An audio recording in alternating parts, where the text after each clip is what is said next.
నమస్తే, welcome to Magadha news. తమిళనాడులో అసలు ఏం జరుగుతుంది? నిన్న సరిగ్గా ఈ సమయానికి మనం ఏం మాట్లాడుకున్నాం, సరిగ్గా ఆ తర్వాత గంట సేపటి తర్వాత ఏం జరిగింది, మళ్ళీ అర్ధరాత్రికి ఏం జరిగింది? క్షణక్షణం ఉత్కంఠ భరిత ఒక థ్రిల్లర్ సినిమా లాగా సాగుతోంది తమిళనాడులో రాజకీయం. విజయ్ ముఖ్యమంత్రిగా అవడం ఇష్టం లేని అనేక మంది విజయ్ని వెనక్కి లాగడానికి అనేక ప్రయత్నాలు చేస్తున్నారు అంటూ ఒక చర్చ. ఇంకొక చర్చ, గవర్నర్కే ఇష్టం లేదు కాబట్టి గవర్నరే అక్కడ పెద్ద విలను అని. ఇక మూడో చర్చ, అసలు ఢిల్లీ నుంచి పెద్ద సపోర్ట్ రావడం లేదు అని. కానీ అసలు వాస్తవాలు ఏంటి అనేది మనం డే 1 నుంచి చెబుతూనే వస్తున్నాం. విజయ్ గెలవడానికి గల కారణాల దగ్గర నుంచి ఈరోజు విజయ్ ఇన్ని సీట్లు అంటే సింగిల్ లార్జెస్ట్ పార్టీగా అవతరించినప్పటికీ కూడా తాను గవర్నమెంట్ ఫామ్ చేయడంలో ఇబ్బంది ఎక్కడ పడుతున్నారు అన్న విషయాలు కూడా మనం చెబుతూ వస్తున్నాం. ఈ నేపథ్యంలో అసలు ఏం జరిగింది? నిన్న విజయ్ 120 మంది ఎమ్మెల్యేలు తన దగ్గర ఉన్నారు అని గవర్నర్ దగ్గరికి వెళ్లారు, లేఖ ఇచ్చారు. గవర్నర్ కూడా దానికి ఆమోదం తెలిపారు. అలాగే అందరి దగ్గర నుంచి కూడా శాసనసభా పక్షాల నుంచి ఏ పార్టీలు మద్దతు ఇస్తున్నాయో వారి దగ్గర నుంచి లేఖలు అడగడం జరిగింది గవర్నర్. ఆ లేఖలు ఏ పార్టీలు ఇచ్చాయి? కాంగ్రెస్ ఇచ్చింది, సిపిఐ ఇచ్చింది, సిపిఎం ఇచ్చింది.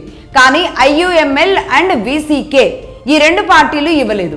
ఐయుఎంఎల్ దగ్గర 2 ఎమ్మెల్యేలు, విసికే దగ్గర 2 ఎమ్మెల్యేలు ఉన్నారు. ఖచ్చితంగా వాళ్ళిద్దరు రావాల్సిన అవసరం ఉంది. కనీసం ఇద్దరు కాకపోయినా ఒక్క పార్టీ అయినా ఇవ్వాల్సిన అవసరం ఉంది. కానీ ఇవ్వకుండా ఎందుకు తాత్సారం చేశారు? విసికే పార్టీ ఎందుకు తాత్సారం చేసింది? ఐయుఎంఎల్ పార్టీ ఎందుకు ఇప్పటి వరకు కూడా ఇంకా ఐయుఎంఎల్ నుంచి లేఖ రాలేదు? ఇస్తాను అన్న పార్టీలు ఎందుకు ఇవ్వలేదు? ఒకవేళ ఐయుఎంఎల్ ఇచ్చినా సరే పూర్తి స్థాయి మెజారిటీ వచ్చే పరిస్థితి లేదు. అంటే కేవలం 107 స్థానాల దగ్గర నుంచి ఇప్పుడు వీళ్ళందరినీ కలుపుకుంటే దాదాపుగా 13 స్థానాలు, 107 + 13 మొత్తం 120 ఎమ్మెల్యే సీట్లు అనేది విజయ్ దగ్గర ఉండే అవకాశాలు ఉన్నాయి. ఒకవేళ ఐయుఎంఎల్ డ్రాప్ అయినా సరే విసికేతో తాను ముందుకెళ్లే పరిస్థితులు కొనసాగుతాయి. కానీ విసికే ఎందుకు ఇవ్వలేదు? కాంగ్రెస్ ఎలా ఇచ్చింది, సిపిఐ ఎలా ఇచ్చింది, సిపిఎం ఎలా ఇచ్చింది, ఇక్కడ మాట్లాడుకోవాలి.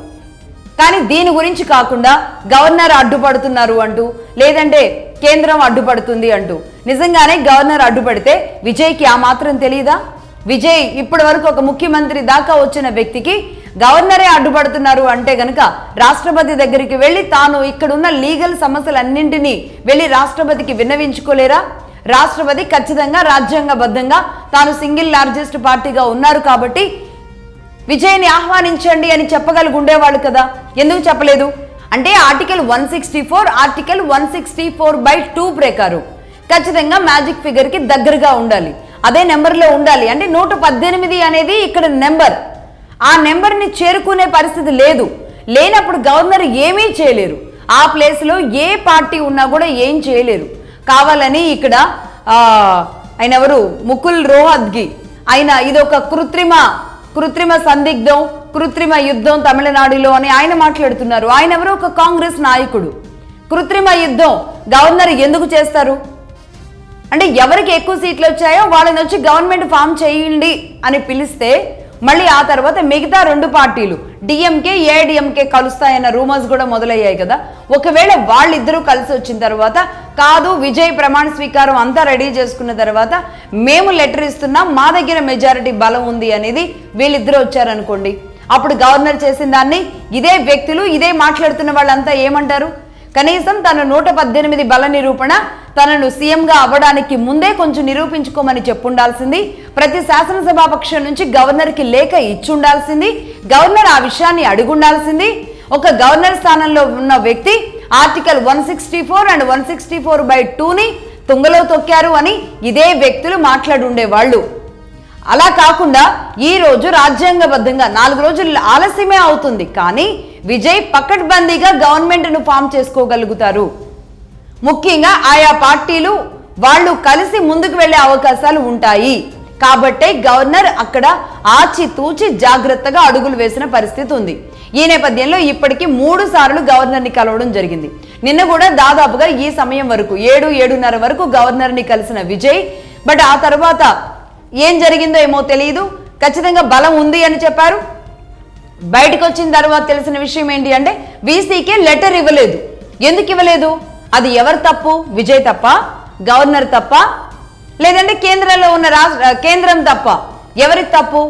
ఇక్కడ వీసీకే ఇస్తాను అని చెప్పి గవర్నర్ని కలవడానికి విజయ్ వెళ్ళిన తర్వాత లెటర్ పంపించకుండా తాత్సారం చేసింది వీసీకే మాత్రమే. అలాగే ఇంకొక party MMT TTV Dhinakaran party MMMK నిన్నంతా కూడా రాజ్భవన్ దగ్గర ఎంత హడావుడి చేశారు. ఇదే టీవీకే మా ఎమ్మెల్యే సంతకాన్ని ఫోర్జరీ చేసి మా ఎమ్మెల్యేను కూడా వాళ్ళ లిస్టులో కలుపుకున్నారు అని చెప్పి గెలిచిన ఒక్క ఎమ్మెల్యే కోసం ఆయన ఎంత రాద్ధాంతం చేశారు గవర్నర్ దగ్గరికి వెళ్ళి. అసలు ఏఐడిఎంకే గవర్నమెంట్ను ఫామ్ చేయాలి అని చెప్పేసి ఆయన గవర్నర్కి ఒక లేఖ రాశారు. సో ఎందుకంటే దాదాపుగా 10 పార్టీలు 1.5 సీట్లతో దాదాపుగా 10 పార్టీలకి తమిళ ప్రజలు అవకాశం ఇచ్చారు. అందులో బెస్ట్గా ఈరోజు విజయ్ ఉన్నారు. బట్ విజయ్ బల నిరూపణ అనేది అసెంబ్లీ తర్వాత నిరూపించుకోవడం అనేది ఇంకా వచ్చే ఎమ్మెల్యేలతో అది ముందుకు వెళుతుంది. అలా కాకుండా తాను సీఎంగా ప్రమాణ స్వీకారం చేయడానికి ముందుగా కూడా ఈ బలం అనేది తన దగ్గర ఆ నెంబర్ గనక బలంగా ఉండగలిగింది అంటే అన్ని పార్టీల నుంచి వచ్చిన లేఖలతోనే ఆ బలం పూర్తి రూపం సంతరించుకుంటుంది. ఒక సంపూర్ణమైనట్టు అన్నమాట. ఒక్కసారి లేఖ ఇచ్చిన తర్వాత మళ్ళీ మేము వెనక్కి తీసుకుంటామని గవర్నర్ దగ్గర మిగతా పార్టీలు అనడానికి వీలుండదు. కాబట్టి ఆ లేఖ కోసమే గవర్నర్ ఎదురు చూశారు. రైట్. ఇవాళ వీసీకే పార్టీ దగ్గర హడావుడి చూశారు. వీసీకే పార్టీ దగ్గరికి స్వయంగా విజయ్ వెళ్ళి వాళ్ళ నివాసం దగ్గరికి వెళ్ళి ఆ పార్టీ ఆఫీస్ దగ్గరికి వెళ్ళి ఆ పార్టీ నాయకులతో మాట్లాడడం జరిగింది. రైట్. వీసీకే అంటే దళిత్ బేస్ చేసుకుని నడుపుతున్న పార్టీ.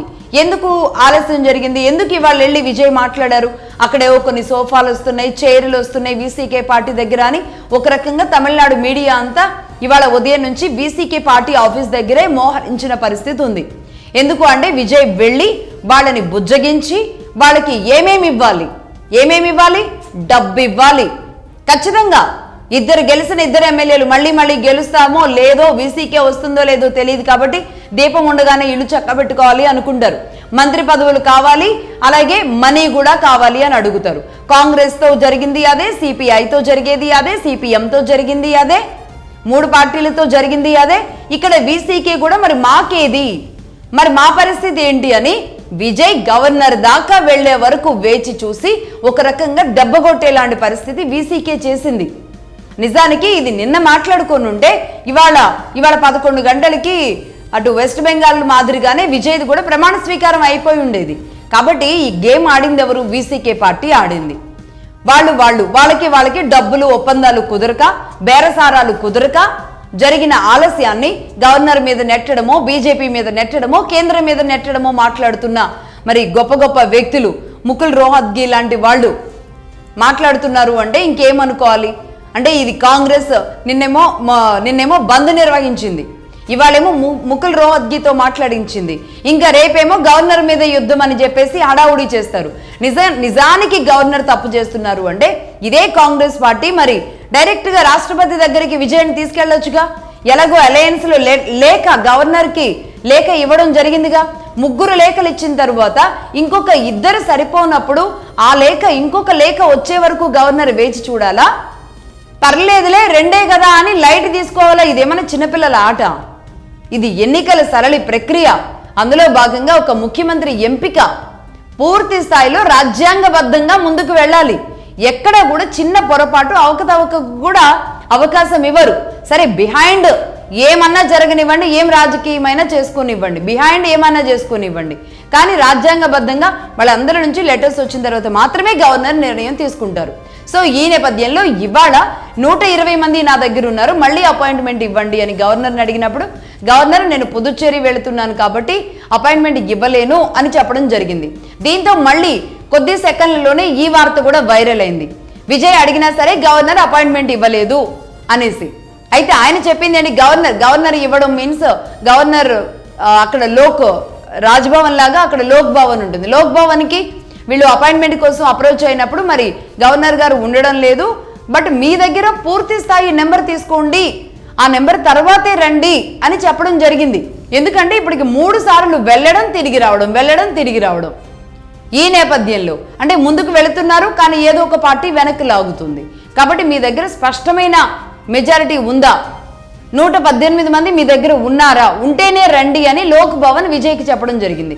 చెప్పిన తర్వాత మళ్ళీ దీన్ని సమీక్షించుకొని ఇప్పుడు లెటర్ సిద్ధంగానే ఉంది అని చెప్పుకున్న తర్వాత గవర్నర్ తన పర్యటనను వాయిదా వేసుకొని విజయ్ కోసం అపాయింట్మెంట్ ఇచ్చి ఇప్పుడు 6:30 వీళ్ళు కలవడం జరిగింది. మరి ఇంకా ఇది గంట సేపు అవుతుందా 2 గంటలు అవుతుందో తెలియదు, కానీ మొత్తం 118 మంది ఎమ్మెల్యేల లిస్టును తీసుకువెళ్ళి గవర్నర్కి సబ్మిట్ చేసిన తర్వాత అలాగే ఆయా పార్టీలు ఇప్పటికి 4 పార్టీలు జమ అయినట్టుగా ఉంది. కాబట్టి ఈ 4 పార్టీల శాసనసభా పక్షాల నుంచి లేఖలు కూడా రిసీవ్ చేసుకున్న తర్వాత గవర్నర్ ఆమోద ముద్ర వేస్తారు. గవర్నర్ ఆహ్వానిస్తారు, విజయ్ని సీఎంగా ప్రమాణ స్వీకారం చేయమని ఆహ్వానిస్తారు. ఇప్పుడు వీళ్ళు ఇమ్మీడియట్లీ లోక్ భవన్లో గవర్నర్ సమక్షంలో ఫస్ట్ ముఖ్యమంత్రిగా విజయ్, అలాగే విజయ్తో పాటు ఒక మంత్రి ఉండాలి కాబట్టి మంత్రి ఇద్దరూ కలిసి ప్రమాణ స్వీకారం చేసి ఆ తర్వాత దీన్ని పెద్ద ఎత్తున ఎక్కడైనా సరే స్టేడియంలోనో ఏదైనా పార్టీ కార్యకర్తల మధ్యలో ప్రమాణ స్వీకారాలు మళ్ళీ చేయొచ్చు. సో 2 రకాలుగా ఉండే అవకాశాలు ఉంటాయా, లేదు అంటే రేపు సండే కూడా కావచ్చు. కాబట్టి మొత్తం పార్టీ అభిమానులందరినీ పిలిచి ఏదైనా స్టేడియం అది ఏర్పాటు చేసుకొని ఇవాళ క్యాన్సిల్ అయింది ఏదైతే ఉందో దాన్ని రేపటికి పోస్ట్ పోన్ చేసుకొని అక్కడ నిర్వహించుకుంటారా అనేది అయితే ఉత్కంఠగా ఉంది. మరి కాసేపట్లో గవర్నర్ని కలిసిన తర్వాత విజయ్ బయటకు వచ్చిన తర్వాత మాత్రమే దీనికి సంబంధించి క్లారిటీ వచ్చే అవకాశాలు ఉన్నాయి. సో మొత్తానికైతే ఈ చిక్కుముడులన్నీ వీడాయి అనేది చాలా స్పష్టంగా చెప్పొచ్చు. Right, that's all for now.